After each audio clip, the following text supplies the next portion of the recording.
Fl-isem tal-Missier u tal-Iben u tal-Ispirtu Santu, il-grazzja ta' Sidna Ġesu Kristu l-imħabba ta' Alla u l-għaqda fl-Ispirtu Santu tkun ma'kom il-koll. Din nofru dan is-sagrifiċċju tal-Qudiesa għar-Ruħ Angelo, Tonio Grek u Sunta Spiteri. Illum il-erba sejrin namlu il-Qudiesa tal-Verġni Mqazza Marija l-Qaddejja tal-Mulej. Għaliex jekk tassew il-kelma talla jitkeċċi d-dlamijiet, id-dlamijiet jitkeċċew bil-kelma talla meta aħna namlu ir-rieda talla, meta aħna nħallu l-kelma talla tammar fina. U għalhekk ejjew nitolbu lill-Verġni Marija biex aħna wkoll insiru tassew għaddejja tal-kelma tal-Mulej. Fil-waqt li narfu n-nuqqasijiet tagħna ejjew ħuti nitolbu maħfra għal ħtijietna.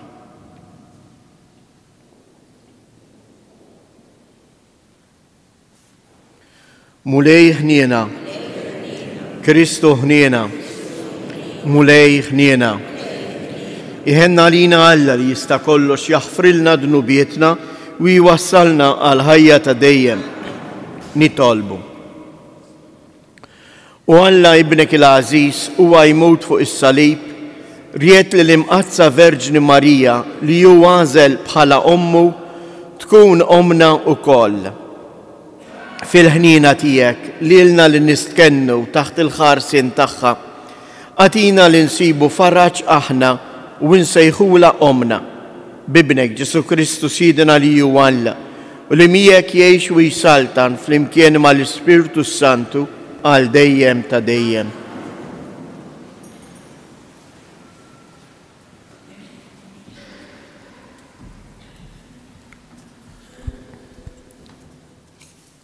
Qari mill-ittra lill-Lut. Ħuti, billi l-ulied għandhom l-istess demm u ġisem, Ġesu wkoll bl-istess mod sar bħalhom biex mewtu jaqret is-seta ta' dak li kellu l-mewt fideh, jiġifieri x-Xitan, u jaħles lil dawk kollha li minħabba fil-biża' tal-mewt kienu mjasrin għal omorhom kollu. Għax ta' bilħaq mhux lill-anġli jrid jgħin, imma lill-ulied Abraham. Għalhekk kellu jkun jixbaħ lil-ħutu f'kollox biex ikun il-qassis il-kbir, ħanin u fidil f'dak li għandu x'jaqsam ma' Alla u biex ipatti għal dnubiet il-poplu. Għax billi hu stess bata u kien imġarrab jaf jgħin lil dawk li huma fit-tiġrib. Il-kelma tal-Mulej. Il-Mulej jiftakar għal dejjem fil-patt tiegħu. Faħru l-Mulej u xandru ismu, għarfu l-ġnus bl-emejjel tiegħu, għannulu u doqqulu xandru l-eġibijiet tiegħu kollha. Jiftakar għal dejjem fil-patt tiegħu. Ftaħru bl-isem qaddis tiegħu, tifraħ il-qalb ta' dawk li jfittxu l-Mulej. Ħabirku biex tarfu l-Mulej u l-qawwa tiegħu, fitxu il-wiċċu il-ħin kollu. Nisal Abraham il-qaddej tiegħu u li Ġakob il-maħtur tiegħu, Jahwe u Alla tagħna mal-art kollha il-ġudizzji tiegħu. Jiftakar għal dejjem fil-patt tiegħu, fil-kelma li ta' għal 1000 nisel, fil-patt li għamel ma' Abraham, fil-weda li ħalef lil-Iżaq. Inqumu bil-wifqa. Alleluja. Alleluja. In-naġġ tiegħi jisimgħu leħni jgħid il-Mulej u jien narafhom u huma jimxu warajja. Alleluja. Alleluja.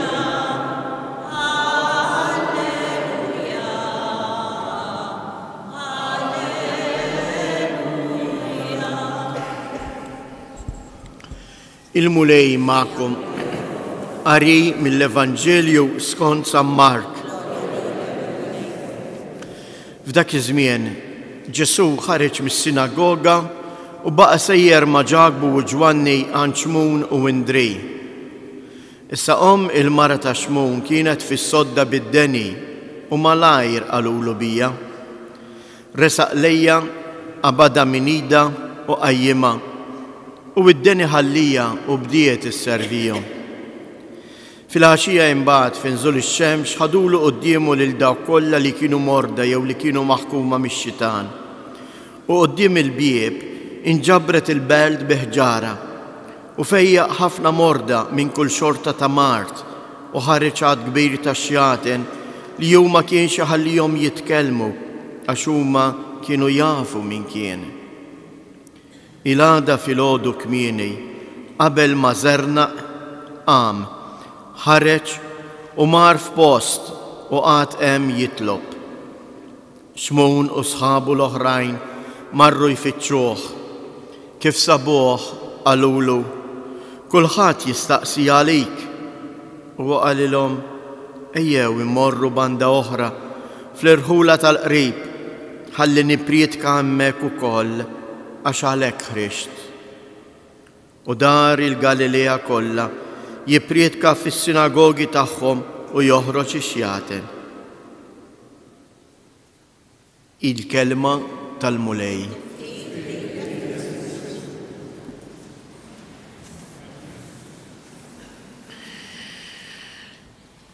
Ftit punti osra biex imexxuna ma' din il-ġurnata x'il-mulej jikellemna ta' kuljum.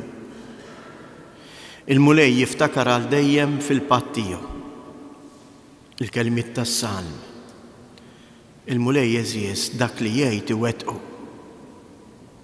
Il-mulej iżomm kelmtu magħna. U l-patt tiegħu x'kien? Il-patt tiegħu hu li jew jurina imħabbtu.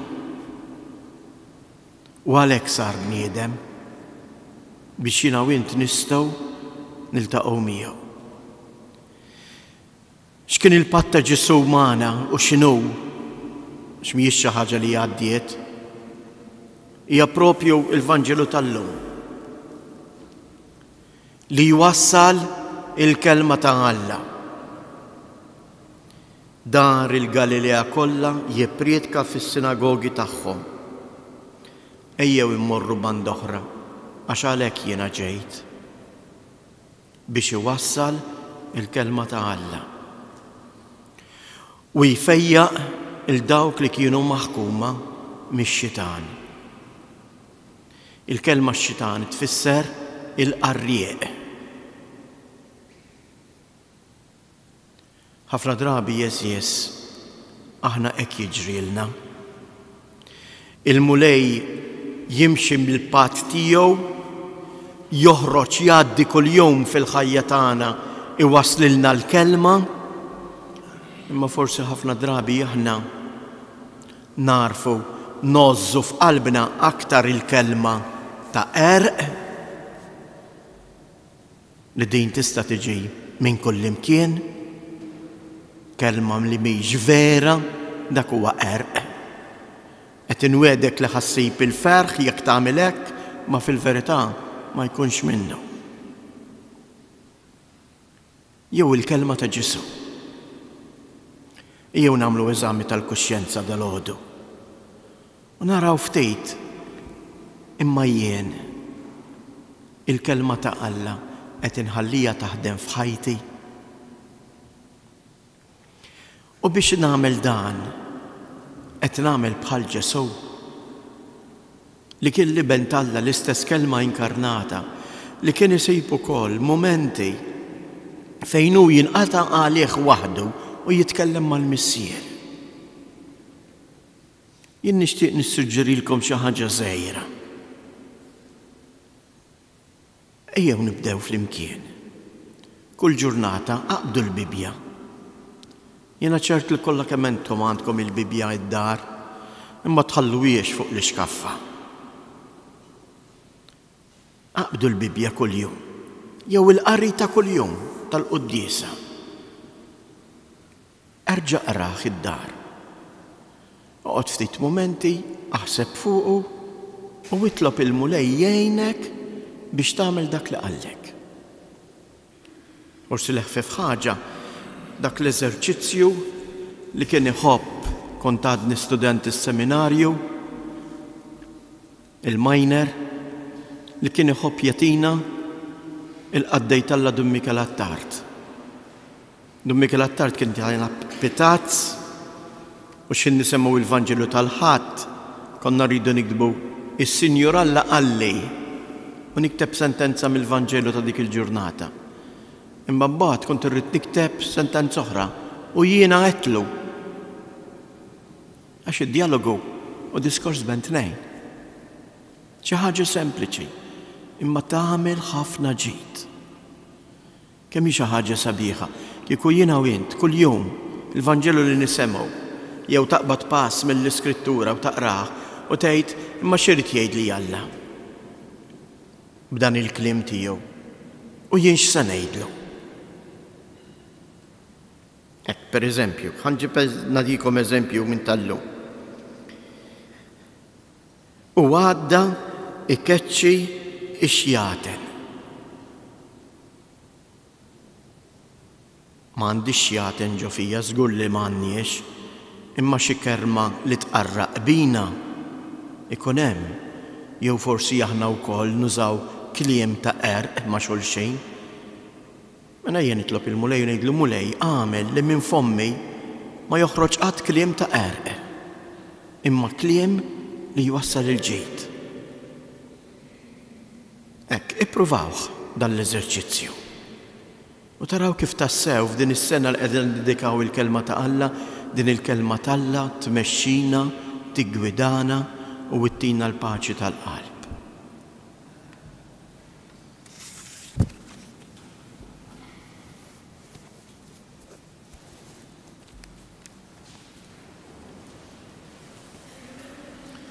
Il-mulej ġisu ġie fostna mhux biex ifejjaq biss il-bniedem, il-ġisem tal-bniedem, imma fuq kollox biex jagħti l-ħajja vera lill-qalb ta' kull bniedem. Ejjew nitolbuh u nresqulu t-talbiet tagħna u ngħidulu salvana mulej bil-kelma tiegħek, salvana mulej bil-kelma tiegħek. Mulej il-Knisja tiegħek, kun magħha għatija l-Ispirtu Qaddis tiegħek biex tkompli twassal bil-ħeġġa il-kelma tiegħek lill-bnedmin kollha li ddawwal u li ssalva nitolbu. Ħafna popli għadhom qed ifittxuk b'qalb sinċira. Ibatilhom nies qalbina u għalhekk hawnhekk irresqulek il-missjonarji Maltin u Għawċin biex bimħabba ikomplu irresquhom lejk nitolbu. Mulej, salvana bil-kelma tiegħek. Għamil li aħna nitalmu mill-Verġni Marija kif nożżu f'qalbna u ngħixu il-kelma li inti twasslilna ta' kuljum nitolbu. Nresqulek mulej bl-interċessjoni tal-Madonna ta' Pinu il-ħutna l-morda, l-emigranti tagħna u dawk il-persuni li jduru bil-morda fl-isptarijiet u fid-djar tagħhom. Għamel li l-kelma tiegħek tkun għalihom ta' faraġġ, wens u kuraġġ nitolbu. Fiskiet inresqu it-talbiet tagħna.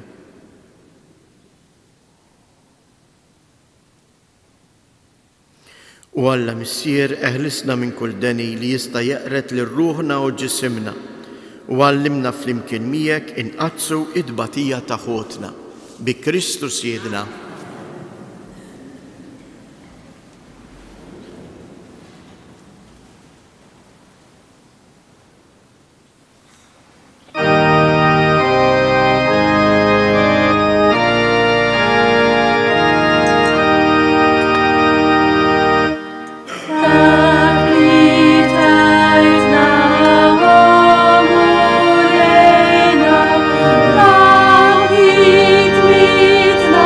Now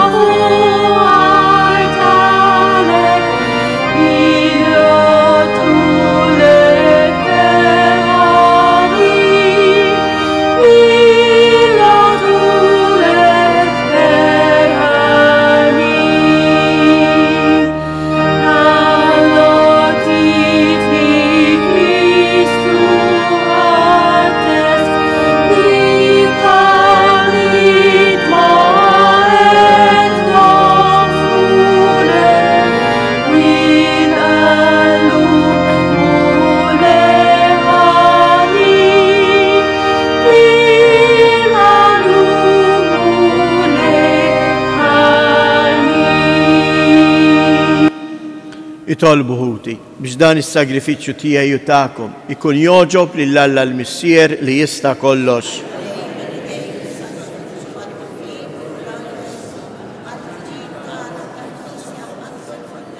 Il-qamulej l-offerti li ġibnielek biex qlubna imdawlin bid-dija tal-Ispirtu Santu ifittxu jingħaqdu ma' Kristu u ibnek imqanqlejn mill-eżempju tal-Verġni Mqazza Marija ħalli jgħixu għalih biss u joħorġu biss lilu f'kollox, joġbu lilu f'kollox u li jgħix u jisaltan għal dejjem ta' dejjem.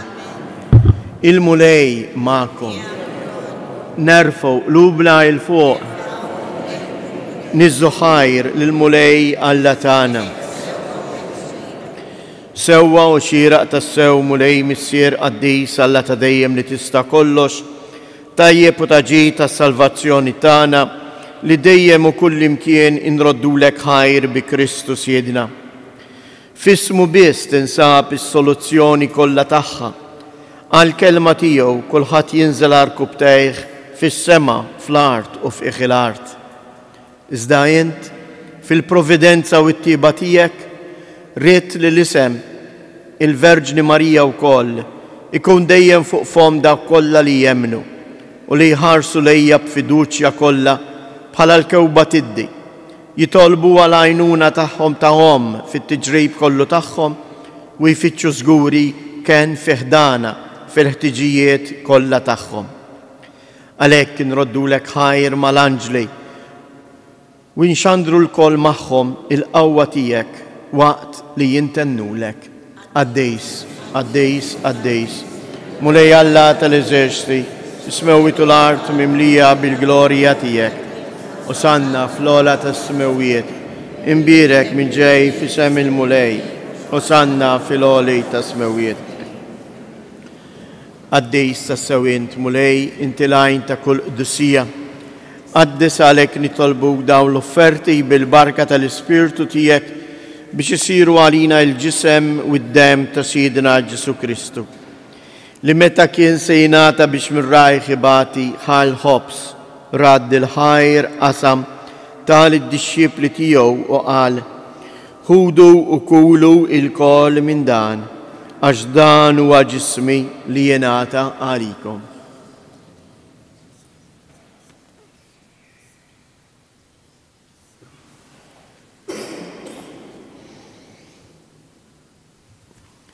Ekku kol wara l-ikla ħal kalċi. Reġa' radd il-ħajr tal-disċipli tiegħu u qal: ħudu u ixorbu minnu il-koll, għax dan huwa l-kalċi ta' demmi tal-patt il-ġdid li jibqa' l dejjem. Id-dem li jxirrit għalikom għal bnedmin kollha għal maħfra ta' dnubiet. Għamlu dan b'tifkira tiegħi.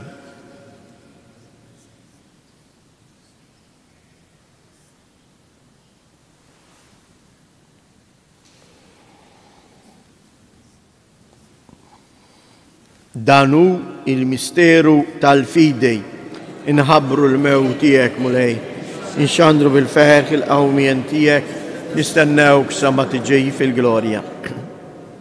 Għalhekk aħna u nagħmlu dan, tifkira tal-mewt u l-qawmien ta' Sidna Ġesu Kristu, nofrulek mulej il-ħobs tal-ħajja u l-kalċi tas-salvazzjoni u inroddulek ħajr għaliex oġbok tilqana hawn quddiemek biex naqduk. U mitċa kontana nitolbu li l-Ispirtu Santu jaqqadna f'ġisem wieħed lilna li nieħdu sem il-ġisem u id-dem ta' Kristu. Ftakar mulej, fil-Knisja tiegħek imxerda mad-dinja kollha u ttaqaf fl-imħabba fl-imkien mal-Papa Franġisku, mal-Isqof tagħna Anton u mal-Ministri tiegħek kollha. Ftakar ukoll fħutna li raqdu bit-tama tal-qawmien. Ftakar fil-mejtin kollha, daħħalhom quddiemek fid-dawl tas-sebħ tiegħek. Ħenna lina l-koll nitolbuk. Għati lilna wkoll il-wirt tal-ħajja ta' dejjem flimkien mal-Verġni Mqazza Alla Marija, ma' San Giuseppe, l-Apostli u l-qaddisin kollha li jgħixu fil-ħbiberija tiegħek sa mill-bidu tad-dinja. Għamel li magħhom infaħruk u nsebħuk b'Ġesu Kristu ibnek. bi Kristu, ma' Kristu u fi Kristu. Jingħata lilek għalla missier li tista' kollox flimkien mal-Ispirtu Santu kull ġieħ u glorja għal dejjem ta' dejjem. Ejjew nitolbu kif għallimna u ridna nagħmlu li bent Alla għas-salvazzjoni tagħna. Missierna li inti fis-smewiet jitqaddis ismek, tiġi saltnatek, ikun li tritjent kif is-sema hekk fl-art. Ħobżna ta' kuljum għatina llum, aħfrilna dnubietna bħalma naħfru lil min ħati għalina u la ddaħħalniex fit-tiġrib iżda mid-deni. Eħlisna nitolbuk mulej minn kull deni. Għatina fit-tieba u l-ħnina tiegħek il-paċi fi żmienna biex inkunu ħilsa dejjem mid-dnub u mħarsa minn kull inkwiet. Aħna u nistennew nittamaw ilena u l-miġja tas-Salvatur tagħna Ġesu Kristu. Mulej Ġesu Kristu li jgħid lill-apostli tiegħek inħallilkom isliem, natikom isliem tiegħi la tħares lejn dnubietna. Iżda ħares lejn il-fidi tal-Knisja tiegħek. Għatija isliem u laqda li jien trid fija, int li tgħix wis-saltan għal dejjem ta' dejjem. Il-paċi tal-mulej tkun dejjem magħkom. Għatu l-paċi lil xulxejn.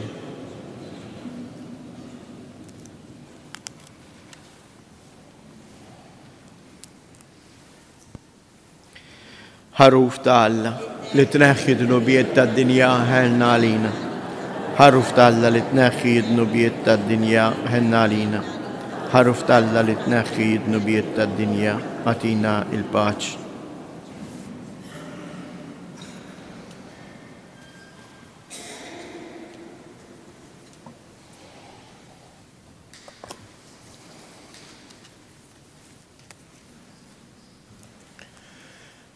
Danu il-ħaruf ta' Alla, danu li jneħħi d-nubiet tad-dinja, ħen dawk li huma mistiedna għall-ikla tal-ħaruf.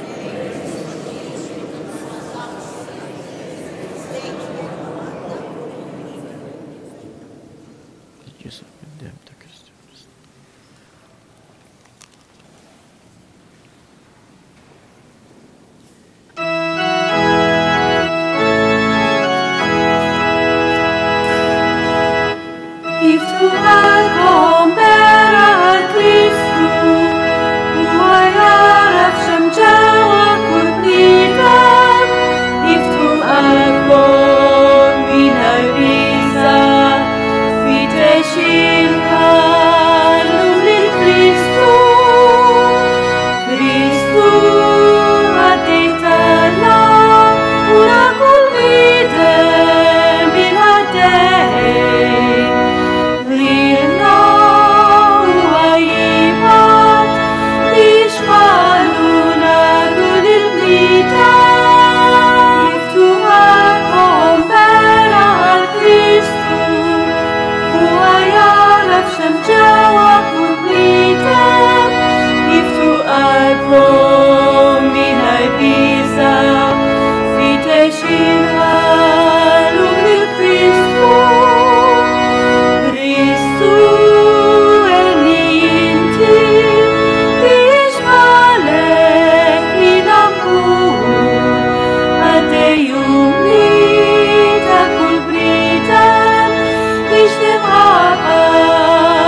Nitolbu. Mulejja l-tana, aħna li ħadna sem mill-ikel tas-sema, nitolbu l-grazzja li nimxu dejjem fuq l-eżempju tal-Verġni Marija, ħankunu dejjem medijin fil-qaddi tal-Knisja u nġarbu l-ferħ għax qegħdin naqduk bi Kristus jedna. Kijjew ngħidu dawn it-tliet avamarijiet u nitolbu biex tassew il-Verġni Marija tenna inkunu għaddejja tal-kelma kif kienet hi. U għalhekk ngħidu flimkien. Slim għalik Marija, bil-grazzja mimlija il-mulej miegħek. Imbirka inti fost in-nisa, imbirek il-frott tal-ġuf tiegħek Ġesu. Qaddisa Marija Omm Alla, itlob għalina mid-imbin, issa fis-sija tal-mewtana. Amen. Slim għalik Marija, bil-grazzja mimlija il-mulej miegħek. Imbirka inti fost in-nisa, imbirek il-frott tal-ġuf tiegħek Ġesu. Qaddisa Marija Omm Alla, itlob għalina mid-imbin, issa fis-sija tal-mewtana. Amen. Slim għalik Marija, bil-grazzja mimlija il-mulej miegħek. Imbirka inti fost in-nisa, imbirek il-frott tal-ġuf tiegħek Ġesu. Qaddisa Marija Omm Alla, itlob għalina mid-imbin, issa fis-sija tal-mewtana. Amen. Madonna Tapinu, Sultana tal-familja, ħarstek fuqna dejjem żomm. Il-mulej ma'kom. Iberikkom Alla li jista' kollox, il-Missier, l-Iben u l-Ispirtu Santu. Morru u għejxu fil-paċi ta' Kristu.